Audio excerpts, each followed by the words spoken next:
주님을 주님의 이름으로 환영합니다. 오늘은 5월의 가정의 달 첫 주일로 가족주일입니다. 부모는 자녀를 축복하고 자녀는 부모를 축복하며 우리 하나님 아버지께 함께 예배합니다. 하나님께 예배를 드리는 사람은 영과 진리로 예배를 드려야 합니다. 아멘.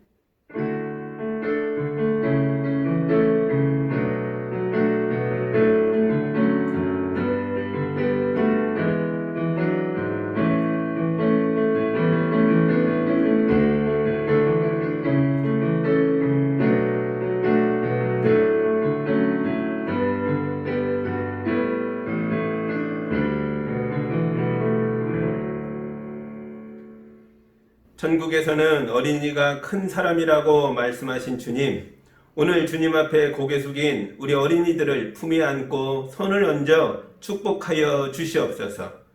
그리고 너희는 노인 앞에서 일어서라고 하신 주님, 성실히 삶을 살아내신 우리 부모들을 품에 안으시고 손을 얹고 축복하여 주시옵소서.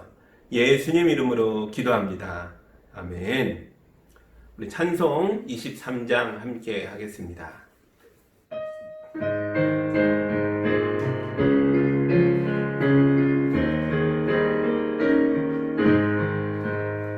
만일이 내게 있으면 되니까 가지고 내 되시는 종을 늘 찬송하게 내 외로우신 하나님 날 도와주시고 그 크신 영광 널리 펴 알게 하소서. 내 주의 귀한 이름이 날 위로하시고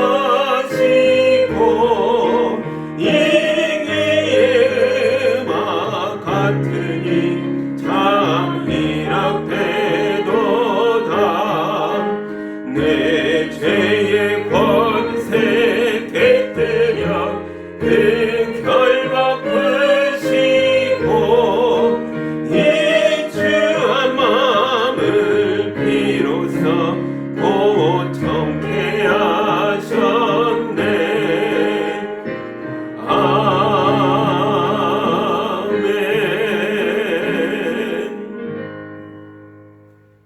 우리의 마음을 모아 함께 기도할 때 한 주간의 삶을 돌아보며 우리의 잘못됐던 것들, 예배자로 서기에 부끄러웠던 것들, 이 모든 걸 고백하고 용서받는 기도를 함께 드리겠습니다.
사랑의 하나님 아버지, 우리 마음이 어린이처럼 깨끗하지 못합니다.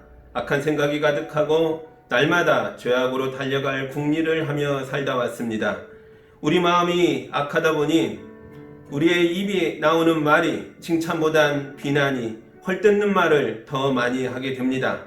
우리 마음을 어린이를 품으셨던 예수의 사랑으로 깨끗이 씻어 주시옵소서. 우리의 어린 자녀들도 마음에 악을 가지고 있습니다. 형제간의 다툼이 있고 질투가 있습니다.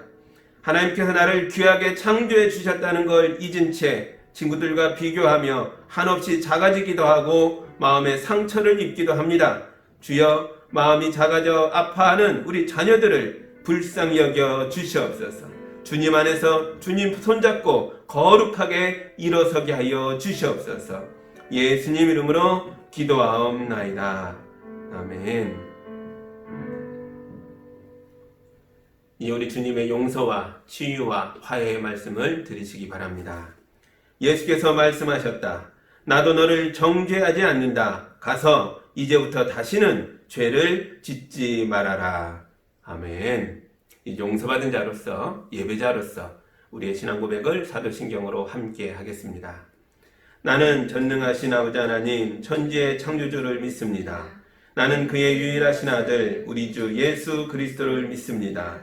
그는 성령으로 잉태되어 동정녀 마리에게서 나시고 본디오 빌라도에게 고난을 받아 십자가에 못 박혀 죽으시고 장사된 지 사흘 만에 죽은 자 가운데서 다시 살아나셨으며 하늘에 오르시어 전능하신 아버지 하나님 우편에 앉아 계시다가 거기로부터 살아있는 자와 죽은 자를 심판하러 오십니다. 나는 성령을 믿으며 거룩한 공교회와 성도의 교제와 죄를 용서받는 것과 몸의 부활과 영생을 믿습니다. 아멘. 찬송가 273장 함께 찬송하겠습니다.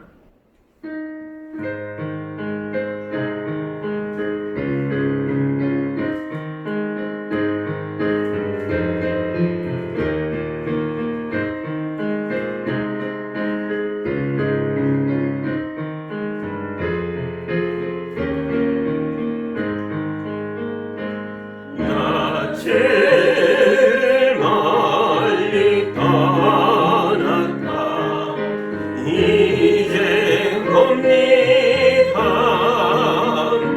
나 죄의 길에 시달려 주여 봅니다.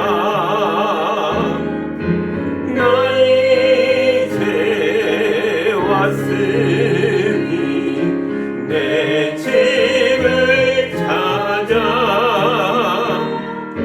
주여 나를 받으사 맞아 주소서. 그 귀한 세월 보내고 이제 봅니다. 뉘우치는 눈물로 주여 옵니다. 나 이제 왔으니 내 집을 찾아 주여 나를 받으사 맞아 주소서. 나 죄에 매여 고달파 이제 봅니다. 주 크신 사랑 받고자 주여 옵니다. 나 이제 왔으니 내 집을 찾아 주여 나를 받으사 맞아 주소서. 이 병든 마음을 고치려 이제 옵니다. 큰 힘과 소망 바라고 주여 옵니다. 나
기도합니다.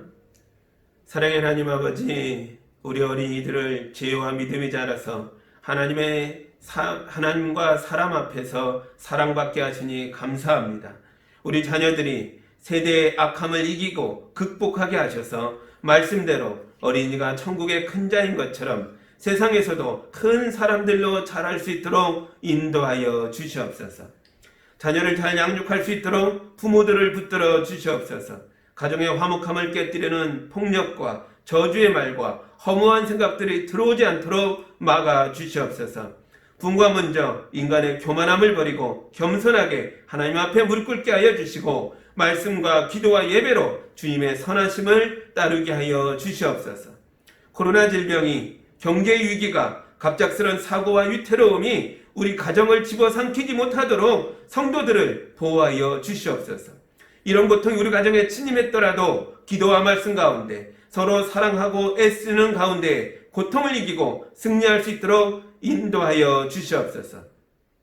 우리 주변에 가정이 깨진 사람들이 있다는 것을, 또 우리 주변에 가족이 없고 외로운 분들이 있다는 것을 기억합니다. 주여, 교회가, 우리 성도들이 울타리를 낮추고 손을 내밀어 마음을 열어서 하나님의 가정으로 이웃을 초청하게 하여 주시옵소서.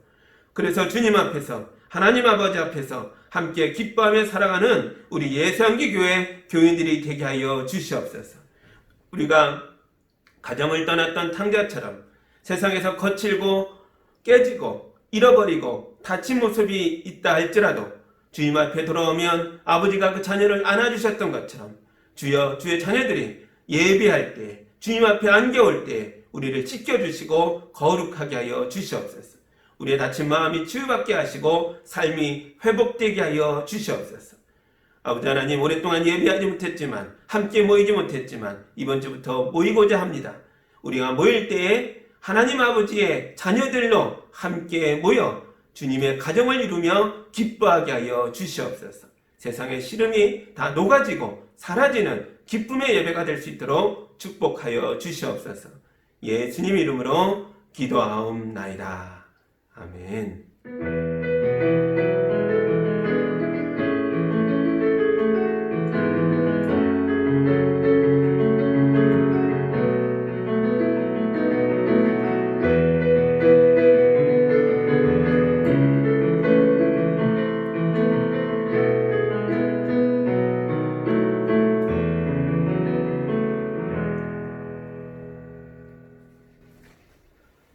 오늘 우리에게 주시는 하나님의 말씀은 사도행전 20장 13절에서 24절의 말씀입니다.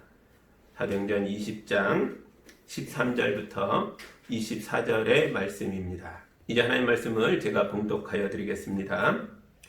우리는 배에 먼저 가서 배를 타고 아소를 향하여 떠났다. 우리는 거기에서부터 바울을 배에 태울 작정이었다. 바울이 아소까지 걸어가고자 했기 때문에 그렇게 정한 것이었다. 우리는 아소에서 바울을 만나서 그를 배에 태우고 미둘레네로 갔다. 그리고 우리는 거기에서 떠나서 이튿날 기오 맞은편에 이르고 다음날 사모에 들렀다가 그 다음날 밀레도에 이르렀다. 이런 행로를 취한 것은 바울이 아시아에서 시간을 허비하지 않으려고 에베소에 들리지 않기로 작정하였기 때문이다. 그는 할 수 있는 대로 오순절까지는 예루살렘에 도착하려고 서둘렀던 것이다. 바울이 밀레도에서 에베소로 사람을 보내어 교회 장로들을 불렀다. 장로들이 오니 바울이 그들에게 말하였다. 여러분은 내가 아시아에 발을 들여놓은 첫날부터 여러분과 함께 그 모든 시간을 어떻게 지내왔는지를 잘 아십니다. 나는 겸손과 많은 눈물로 주님을 섬겼습니다. 그러는 가운데 나는 또 유대 사람들의 음모로 내게 덮친 온갖 시련을 겪었습니다. 나는 또한 유익한 것이면 빼놓지 않고 여러분에게 전하고 공중 앞에서나 각 집에서 여러분을 가르쳤습니다. 나는 유대 사람에게나 그리스 사람에게나 똑같이 회개하고 하나님께로 돌아올 것과 우리 주 예수를 믿을 것을 엄숙히 증언하였습니다. 보십시오. 이제 나는 성령에 매여서 예루살렘으로 가는 길입니다. 거기에서 무슨 일이 내게 닥칠지 나는 모릅니다. 다만 내가 아는 것은 성령이 내게 일러주시는 것뿐인데 어느 도시에서든지 투옥과 환란이 나를 기다리고 있다는 것입니다. 그러나 내가 나의 달려갈 길을 다 달리고 주 예수께 받은 사명, 곧 하나님의 은혜의 복음을 증언하는 일을 다 하기만 하면 나는 내 목숨이 조금도 아깝지 않습니다. 아멘. 잠깐 기도합니다. 사랑의 하나님 아버지, 바울 선교사님이 또 큰 일정을 하나 마치고 드디어 예루살렘을 향해 가며 에베소 장로들을 만나는 장면입니다. 주님, 우리 삶에도 여러 정황들이 있고 극복해야 할 일들이 있습니다. 하나하나 마칠 때마다 은혜가 있게 해주시고 새로운 길이 열리게 하여 주시옵소서. 예수님 이름으로 기도합니다. 아멘. 지난주 본문에 보면 유럽에서 돌아온 바울 선교사님이 아시아의 항구 도시 드로아에서 일주일을 머물렀는데요. 이때 창문에서 떨어져 죽은 유도고 청년을 기도하여 살려내는 장면이 있었습니다. 이 기적이 일어나자 드로아 사람들이 다시 부활한 이 청년을 보며 많은 위로를 받았다라고 기록되어 있습니다. 지금도 그런 것 같아요. 많은 사람들이 코로나 사태로 고통을 겪고 있고 심지어 죽기도 합니다. 특히 나이가 많은 분들에게 이 바이러스가 대단히 치명적이라고 해서 많이 염려스러운데요. 그런데 이 와중에도 100세가 가까운 그런 어르신들이 코로나에 걸렸다가 회복됐다, 살아났다, 이런 뉴스들이 들려옵니다. 이런 소식을 들으면 큰 위로가 되죠. 나도 살 수 있어, 이런 희망을 주니까요. 그 나이 많은 분이 이겨내는 걸 보며 그분만이 아니라, 그분의 가족만이 아니라 우리 모두가 위로를 받고 있습니다. 지금 상황이 심각한 나라들도 있는데요. 어제 볼리비아 선교사님 소식을 봤는데 볼리비아 남미 쪽에서는 셧다운 수준이 아주 심각하다고 합니다. 길에 돌아다니면 경찰이 와서 체포한다고 해요. 일주일에 한 번, 우리 주민등록증으로 마스크 사러 갔던 것처럼 일주일에 한 번 가족 중에 대표 한 사람만, 그것도 오전 중에 한 번 나와서 식료품만 살 수 있답니다. 먹을 것만 얼른 사서 들어가야지. 그러지 않으면 막대한 벌금을 물기도 하고 체포되어서 심하면 10년의 징역을 때릴 수도 있다. 그런 법이 발표됐다고 합니다. 아주 심각하죠. 이런 나라들이 희망이 없다 말할 때 우리 대한민국이 희망이 되어주고 있습니다. 대한민국을 봐, 우리도 할 수 있어, 그런 마음을 준다는 거죠. 코로나가 시작됐을 때의 대한민국은 전 세계에서 가장 심각한 나라 중에 하나였죠. 그런데 불과 2달 만에 이것을 극복하고 이제는 많은 일들을 평소처럼 해도 괜찮은 수준까지 올라오고 있습니다.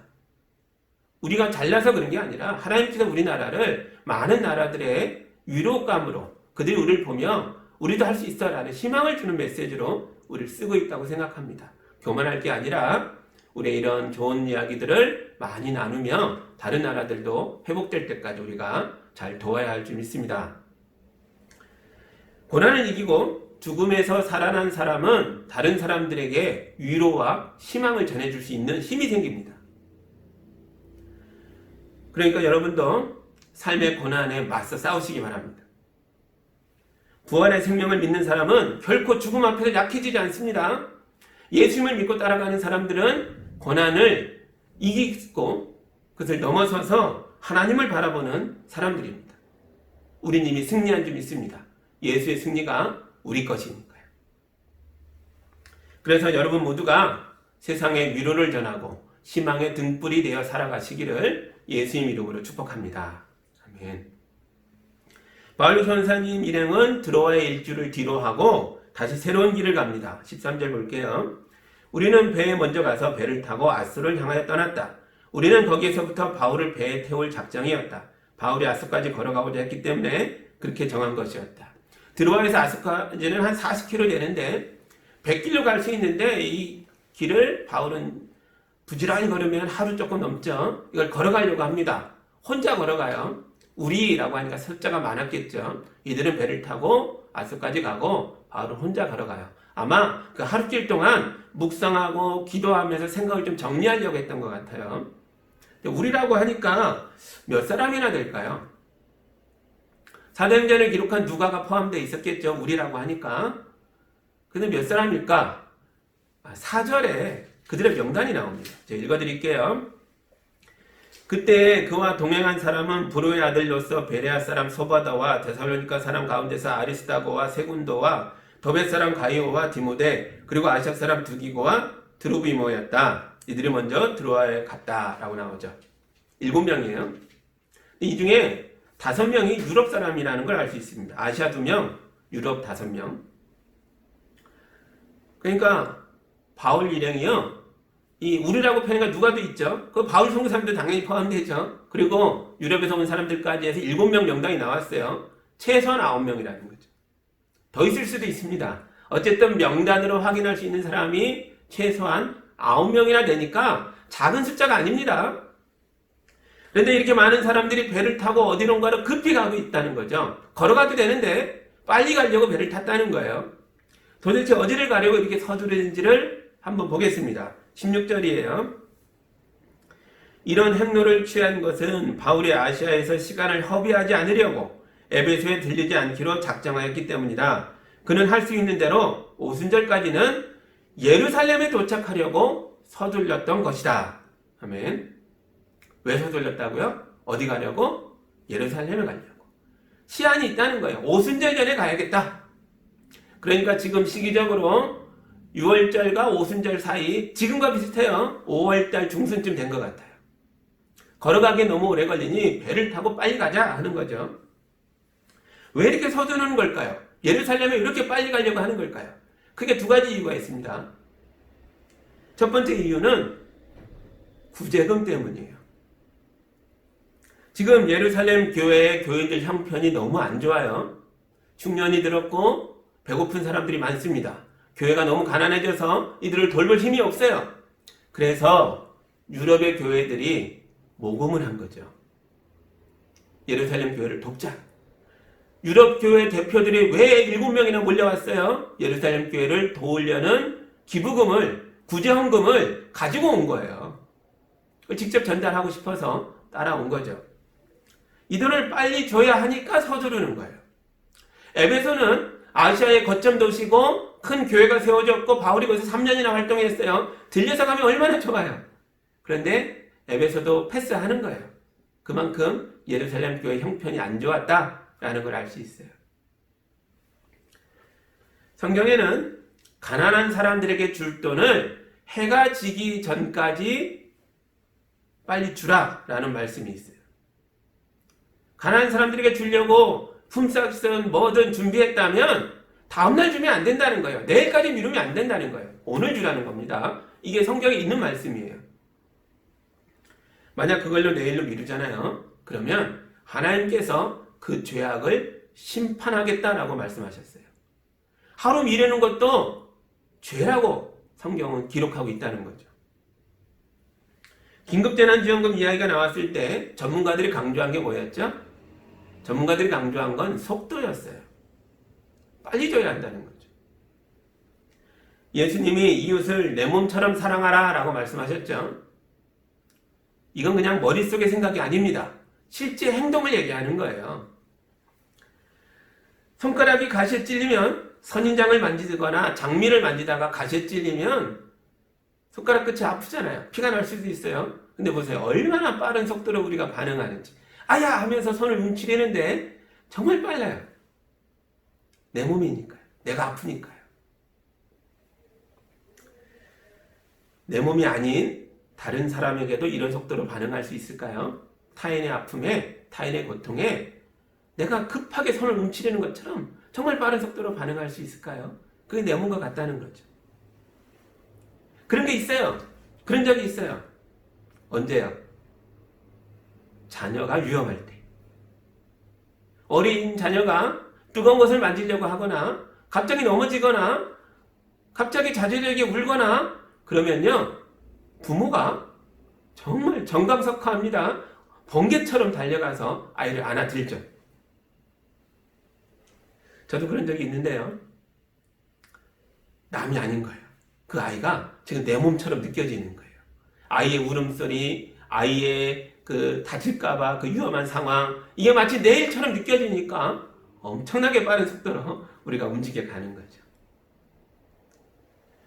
지금 우리 이웃 중에 어려움에 처한 분들이 많이 있어요. 특히 소상공인들이 많이 어렵다고 하는데요. 모처럼 정부가 재난지원금을 주니까 여러분 그거 받아서 이웃을 위해서 거룩하게 잘 쓰시기 바랍니다. 그런데 어떻게 해요? 빨리빨리 빠르게 잘 쓰시기 바랍니다. 오래 묵혀두지 마세요. 귀하게 아주 좋은 일에 잘 쓰실 때 그게 바로 사랑입니다.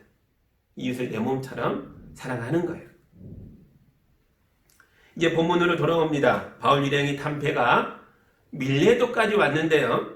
밀레도는 에베소와 가장 가까운 곳에 있는 항구 도시예요. 에베소는 바울이 가장 오래 머물며 있던 도시죠. 거의 3년을 머물렀어요. 이대로 그냥 지나가기 너무 아깝죠. 갈 시간은 없지만 사람을 미리 보내서 연락을 줘서 에베소 장로님들을 밀레도로 초청합니다. 우리가 못 가니까 오시라는 거예요. 항구에 와서 거기서 만나자는 거죠. 그럼 모래사장에서 이들이 만난 것 같아요. 지금 예루살렘에 기부금을 전달해야 하는 큰일 때문에 시간이 거의 없지만 이 에베소 성도들도 바울 마음속에 있는 거죠. 그냥 지나갈 수가 없어요. 너무 그리운 거죠. 여러분, 하나님 일에는 큰 일과 작은 일이 따로 있는 게 아니에요. 이거 잘 생각하셔야 돼요. 우리 예수님은 세상의 모든 사람들을 구원하기 위하여 인류를 위하여 십자가에서 죽으셨어요. 그러나 똑같은 분이 동시에 한 영혼이 천하보다 귀하다라고 말씀하셨다고요. 한 영혼을 살리기 위해서 자기를 낮추셨던 분이 또한 우리 예수님이에요. 가끔 사회생활을 기가 막히게 잘하면서 자기 가족에겐 소홀한 분들이 있어요. 어떤 사람은 남들에게는 밥도 척척 잘 사면서 자기 가족의 고통에는 눈을 감기도 해요. 그러면 안 된다는 거죠. 큰 일과 작은 일이 없어요. 모두 소중한 거죠. 남자들이 사회생활을 더 많이 하니까 영상을 보시는 남편분들에게 묻겠습니다. 여러분 아내를 얼마나 사랑하십니까? 1점부터 10점 사이에 점수를 매겨보세요. 나는 내 아내를 1점에서 10점 사이에 이만큼 사랑한다. 자, 몇 점 나오셨나요? 예, 그 점수를 마음에 생각하시고 또 질문을 해볼게요. 아내의 고통에 나는 얼마나 빨리 반응하는가? 1점부터 10점으로 매겨보세요. 아내가 힘들어요? 마음 아파요? 그걸 알게 됐어요? 얼마나 빨리 반응하십니까? 1점부터 10점 사이에 점수를 매겨보세요. 그리고 앞에 사랑에 매긴 점수와 고통에 매긴 점수를 비교해보세요. 점수가 차이 나나요? 똑같나요? 뭐가 더 높은가요? 여러분, 이 두 개의 질문은 똑같은 질문이에요. 성경은 결혼이란 둘이 한 몸을 이루는 것이다 라고 말해요.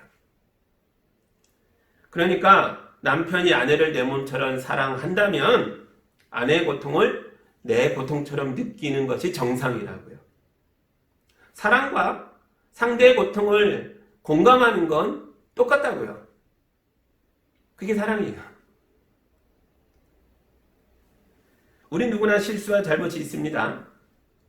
내 죄로 인해서 가장 가까운 사람이 먼저 상처받고 고통을 겪게 되어 있어요. 가까이 있으니까요. 내 실수와 내 잘못이 멀리 있는 사람을 힘들게 하는 게 아니에요. 가장 가까운 사람이 가장 큰 타격을 입죠. 나 때문에 내 가족이 눈물을 흘린다고요. 그때 자기 가족의 눈물을 보면서 고치지 않는 사람들이 있어요. 모르고 그러는 게 아닙니다. 내가 잘못했다는 걸 알면서도 또 앞으로 잘하고 싶다는 결심을 했으면서도 왜 고치지를 못할까요? 왜냐하면 게을려서 그래요. 사랑에 게으른 거예요. 여러분, 게으름 자체가 큰 죄악이에요. 바르트라는 신학자가 인간의 3대 죄악을 교만, 기만, 태만이라고 말했어요. 인간이, 연약한 인간이 하나님처럼 되겠다, 내가 모든 걸 다 할 수 있다 생각하는 것 자체가 죄라는 거예요. 기만은 속이는 거죠. 하나님도 속이고 사람도 속이는 것, 이거 죄라는 거예요. 근데 마지막이 태만입니다. 태만은 게으름이에요. 알면서도 고치지 않는 것. 이게 죄라는 거죠. 인간의 3대 죄악이라는 거예요. 내 가족의 고통에 느리게 반응하는 것. 나 때문에 힘든데도 눈 감는 것. 고치는 데에 게으른 것. 이게 죄라고요. 바울 선교사님이 에베소에서 어떻게 활동했는가를 한번 보세요. 19절입니다. 에베소 장로님들을 만나서 바울이 내가 당신들 속에서 이렇게 일하지 않았습니까? 라고 고백하죠. 19절. 나는 겸손과 많은 눈물로 주님을 섬겼습니다. 그러는 가운데 나는 또 유대 사람들의 음모로 내게 덮친 온갖 시련을 겪었습니다. 아멘. 바울 선교사님은 에베소 교회에서 예수님을 전하면서 3가지 실천을 했다는 거예요. 그게 뭐였죠? 겸손, 눈물, 시련이에요. 바울은 많이 배운 사람입니다. 로마 시민권도 가지고 있어요. 그런데 위급한 상황이 터지기 전까지는 이걸 먼저 말한 적이 한 번도 없습니다. 그래서 사람들이 잘 몰랐어요. 그는 겸손했으니까요. 사람들에게 먼저 다가가고 친구가 됐지, 내가 배웠다, 내가 시민권이 있다, 이런 걸 주장한 적이 없다고요.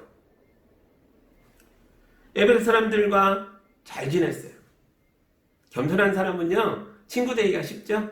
잘 지내기가 쉬워요. 교만한 사람 좀 힘들어요. 또 그는 사람들의 고통에 대해서 솔직하고 정직하게 반응했어요. 그게 뭐예요? 함께 운 거예요. 내가 많이 울었다는 거예요. 자기 때문에 운 게 아닙니다. 사람들의 고통에 함께 많이 울었다는 거예요. 이게 솔직한 반응이죠. 그는 또한 부지런하고 성실했습니다. 그가 대충 사역했다면 유대인들이 그를 괴롭힐 일이 없어요. 근데 바울이 너무 성실하게 아주 열심히 사역을 감당했기에 유대인들이 질투하고 바울을 미워해서 그에게 많은 시련을 준 거죠. 우리도 겸손과 눈물과 시련으로 사랑을 키워나가야 합니다. 사랑이 그냥 크지 않아요. 사랑은 겸손과 눈물과 시련을 통해 성장하는 거예요. 그때 우리 가정에 사랑이 고이게 됩니다. 그리고 이 사랑이 교회와 세상으로 흘러나가게 되는 거예요. 이게 진짜 사랑입니다. 사랑은 말보다 실천에서 성장하는 거라고요. 그래서 이 사랑이 에베소 장로들을 밀레도까지 오게 하는 거예요. 바울이 내가 못 가니까 당신들이 좀 와주시면 좋겠습니다. 너무 보고 싶습니다. 할 때 에베소 장로들이 달려옵니다. 한 걸음에 달려와요. 왜요? 사랑 때문에요. 에베소 교인들이 바울을 만나려고 기쁨으로 달려왔습니다. 그리고 이 만남 가운데 바울 일행이 예루살렘에 왜 이렇게 빨리 가야 하는가? 2번째 이유가 나와요. 22절과 23절 제가 읽겠습니다. 보십시오. 이제 나는 성령에 매여서 예루살렘으로 가는 길입니다. 거기서 무슨 일이 내게 닥칠지 나는 모릅니다. 다만 내가 아는 것은 성령이 내게 일러주시는 것뿐인데 어느 도시에서든지 투옥과 환난이 나를 기다리고 있다는 것입니다. 아멘. 바울이 예루살렘 길을 서두르는 그의 개인적인 진짜 이유는 성령께서 빨리 가라고 재촉했기 때문이라는 거예요. 그런데 성령께서 마음에 감동을 주는데 가면 안 좋은 일이 있을 것이다. 그걸 알게 하셨다는 거예요. 투옥과 환난이 감옥에 갇히고 매를 맞고 쫓겨나고 심지어 죽을 수도 있는 어려움이 기다리고 있다라는 거예요. 그걸 위해 빨리 가라. 이런 말이라는 거죠. 바울아, 예루살렘에 가면 너는 매를 맞고 모욕을 당하고 심지어 감옥에 갇힐 수도 있는데 그걸 위해 빨리 가자. 여러분 마음에 이런 감동이 있다면 어떻게 하시겠습니까? 예루살렘에 가실 수 있겠어요? 그런데 바울은 예루살렘에 갑니다. 그것도 아주 서둘러서 갑니다. 왜냐하면 바울은 예수님을 사랑하니까요. 그리고 성도들을 사랑하니까요. 그래서 바울은 사랑 안에서 자기에게 다가오는 고통을 받아들입니다. 24절 보겠습니다. 그러나 내가 나의 달려갈 길을 다 달리고 주 예수께 받은 사명 곧 하나님의 은혜의 복음을 증언하는 일을 다 하기만 하면 나는 내 목숨이 조금도 아깝지 않습니다. 아멘. 바울은 예루살렘이 자기 인생의 결승선이라고 말하고 있는 거예요. 이 시대에는 그리스 시대에 마라톤이 유명했잖아요. 마라토너가 결승선을 달려 들어갈 때 이 전설이 있죠. 전쟁에 이겼다는 소식을 아테네까지 전하러 200km를 달려왔던 사람이 쓰러져 죽었지만 그의 외침을 통해서 이 성에 기쁨이 임했다라는 이야기가 있죠. 그걸 기념하기 위해서 마라톤 대회를 그리스 세계가 계속 열었다라는 이야기가 있습니다. 바울이 그것을 빗대어서 자기 인생을 말하고 있는 거예요. 예루살렘이 나의 인생의 결승선이 되어 내가 달려갈 길을 다 달려 거기서 쓰러져 죽는다 해도 복음을 전하는 기쁜 소식을 전하는 일이기에 나는 행복하게 죽겠습니다. 이렇게 고백하는 거예요. 그런데 보세요. 바울이 그래도 괜찮다. 가서 죽자. 그런 마음을 먹었지만 그게 정말 그의 인생의 결승선이었나요? 아니에요. 앞으로도 바울에게 많은 일들이 남아 있습니다. 그는 이미 20년 가까이 선교사 활동을 했어요. 그리고 지금이 마무리할 때라고 생각할 수 있습니다. 굉장히 비장한 마음이죠. 그러나 아직 끝이 아니에요. 사도행전은 28장까지 있어요. 사도행전 후반부는 다 바울 얘기인데 지금 몇 장 왔어요 우리가? 20장 왔어요. 28장에 20장이면 3분의 2 오고 아직도 3분의 1이 남아있다고요. 바울은 예루살렘이 내 인생의 종착지겠지 생각했지만 아직 아니에요. 더 많은 일들이 그를 기다리고 있습니다. 다만 투옥과 환난은 맞아요. 성령의 감동대로 바울은 어려움을 더 많이 겪게 됩니다만 그러나 이 어려움이 그의 길을 더 엽니다. 예루살렘에서 끝나는 것이 아니라 그는 이제 이 일을 통해서 왕들 앞에 서고 총독들 앞에 서고 마침내 로마 황제 앞에도 서서 복음을 전하는 놀라운 일들이 열려요. 비록 그는 잡혔고 투옥됐고 환난을 겪지만 그 고통을 통해서 엄청난 길들이 열리고 엄청난 분들이 새로운 일들이 벌어진다고요. 그 이야기가 앞으로 아직도 8장이나 더 남아있다고요. 바울은 정말 멋진 사람입니다. 그러나 자기 앞날을 다 아는 게 아니에요. 그는 믿음이 출중했죠. 그러나 하나님의 마음을 다 아는 게 아니에요. 그는 예언을 받았습니다. 환난의 예언을 받았어요. 그러나 그게 전부가 아니라고요. 여러분 하나님을 믿으시기 바랍니다.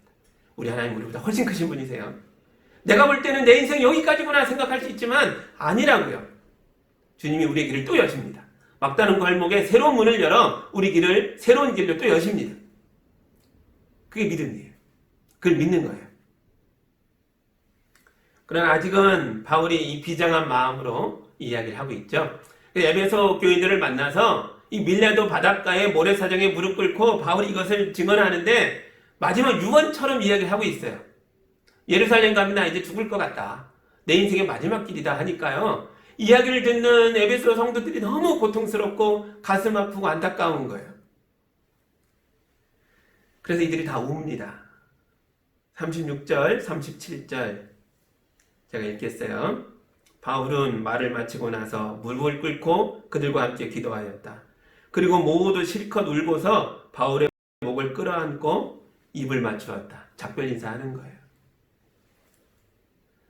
아직 앞날을 다 알지 못하지만 바울의 고백에 이들이 공감하고 있어요. 그리고 너무 안타까워하며 사랑으로 입을 맞추고 있습니다. 이게 성도의 교제입니다. 좋은 일로만이 아니에요. 때로는 이런 죽음을 앞두고 곤란함, 환난, 심지어 투옥과 죽음의 그런 환경에 있다 할 때에 성도들이 함께 울어주는 거예요. 그의 목을 끌어안고 함께 웁니다. 이런 사람이 곁에 있다는 게 은혜죠. 근데 이게 그냥 생긴 거 아닙니다. 바울이 에베소 교회에서 어떻게 활동했다고요? 겸손과 눈물과 시련으로 활동한 거예요. 그래서 에베소 교인들이 바울을 위해 그들도 겸손하게 눈물로 그의 고난에 동참하겠다고 함께 우는 거죠. 이게 사랑입니다. 여러분 가정이 이런 가정이 되길 바랍니다.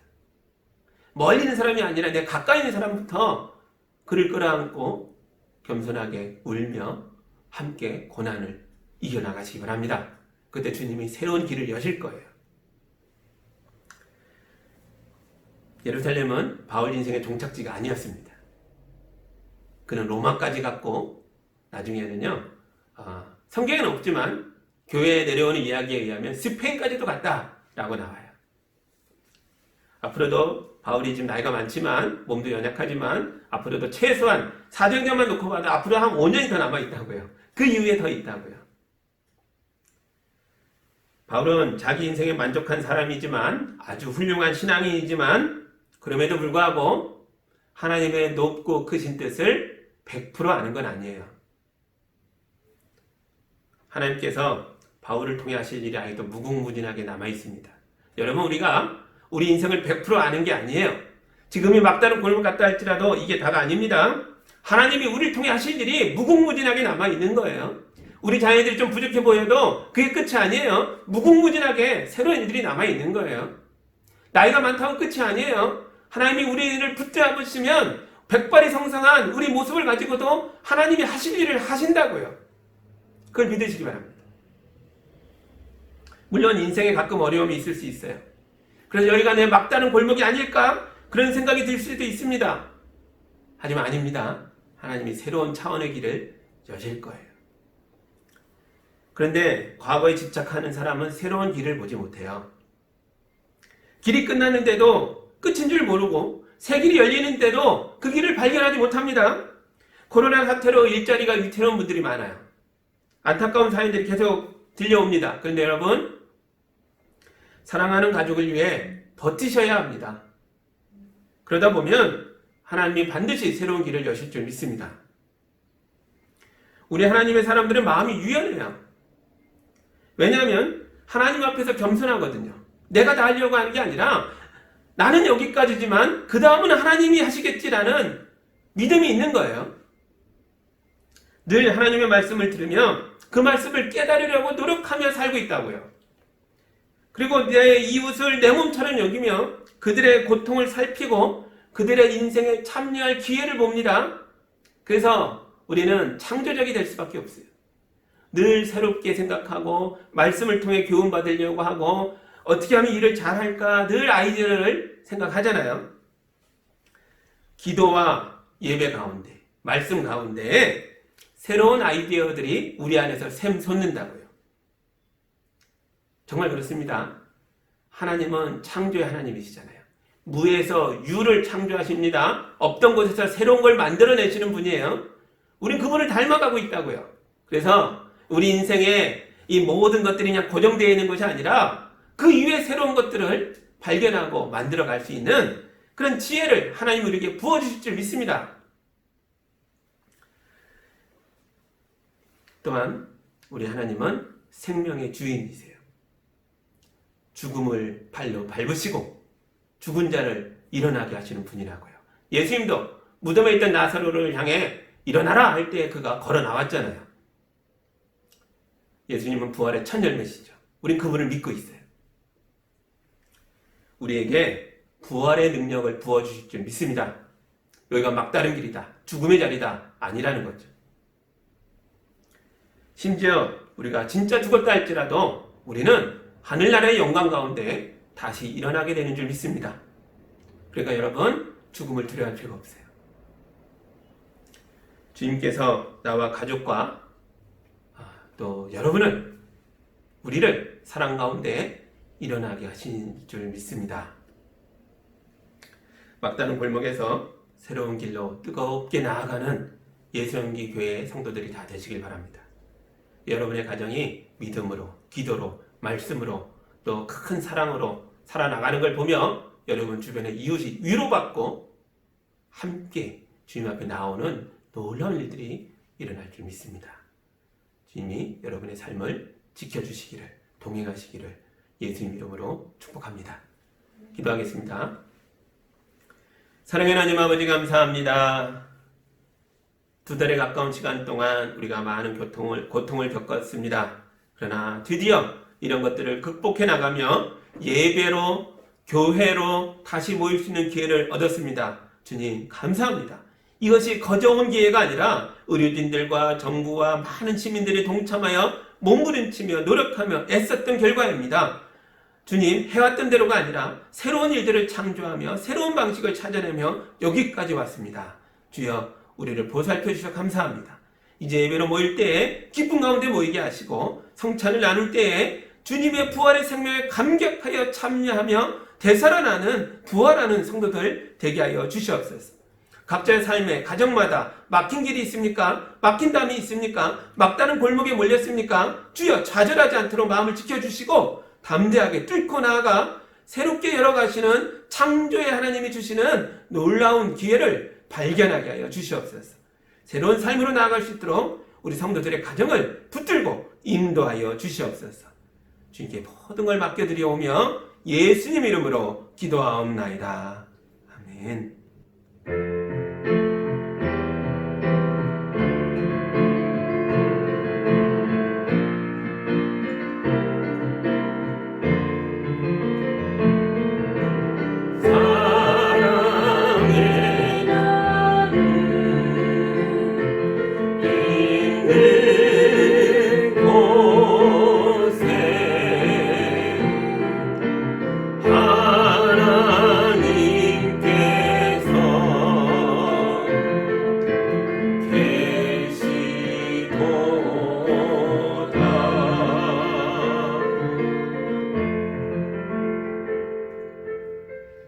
사랑의 하나님 아버지 감사합니다. 우리 성도들 이 어렵고 힘든 시기를 살아가지만 주님이 붙들어 주시기에 소망 가운데 희망 가운데 살고 있습니다. 주여 감사합니다. 주님, 이 어려운 시기에 씨앗을 뿌리는 농부처럼 삶을 심었습니다. 노력했습니다. 풍성히 열매 맺을 수 있도록 축복하여 주시옵소서. 담대하게 살아갈 수 있도록 지켜 주시옵소서. 귀한 예물 주님께 드렸습니다. 주님께 심었습니다. 주여, 이 귀한 예물들이 교회 가운데 세상 가운데 심겨져서 하나님의 나라가 열매 맺게 하여 주시옵소서. 우리 성도들 건강으로도 심습니다. 성도들의 삶을, 몸을 건강하게 지켜 주시옵소서. 말 한마디로도 뜨거운 사랑을 가지고 심습니다. 가족 가운데 심어놓은 기쁨의 말들이, 격려의 말들이, 공감의 말들이 자라서 우리 자녀들을 건강하게 키워내게 하여 주시고 가족이 행복할 수 있도록 인도하여 주시옵소서. 부활의 소망으로 심었습니다. 주의 말씀으로 격려했습니다. 이 말씀이 열매 맺어 우리 어른들이 위로받게 하시고 모든 성도들이 하나님 나라에서 다시 만나는 놀라운 축복의 가정 될 수 있도록 인도하여 주시옵소서. 예수님 이름으로 기도하옵나이다. 아멘.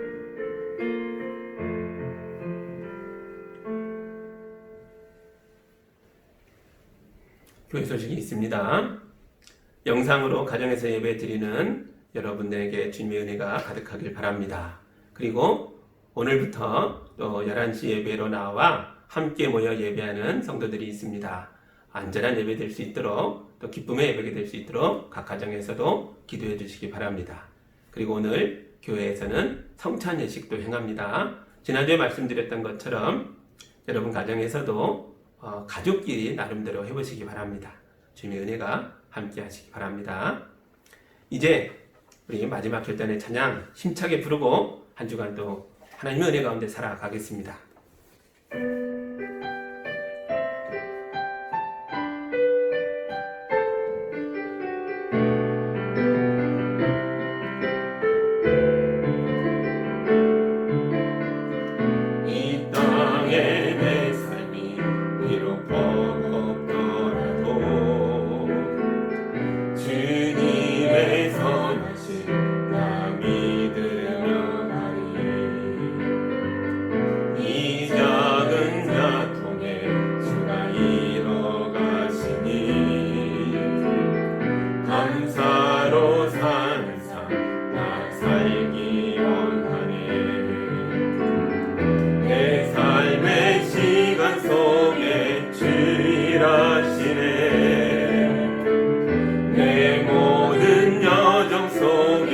함께 하시네.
아니라 주의 마음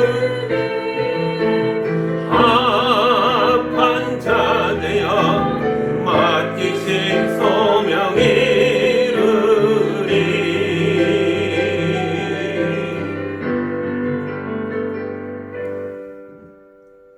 이제는 부활의 첫 열매 되어 죽어야 할 자들을 부활의 소망, 생명의 소망으로 이끌어 가시는 예수 그리스도의 은혜와 하나님 아버지의 크신 사랑하심과 성령님의 인도하심과 교통하심이 막다른 골목이라고 좌절하지 않고 주님 바라보며 새 길을 찾고 발견하여 달려가는 성도들과 그들의 가정 위에 이제로부터 영까지 함께하기를 간절히 축원하옵나이다.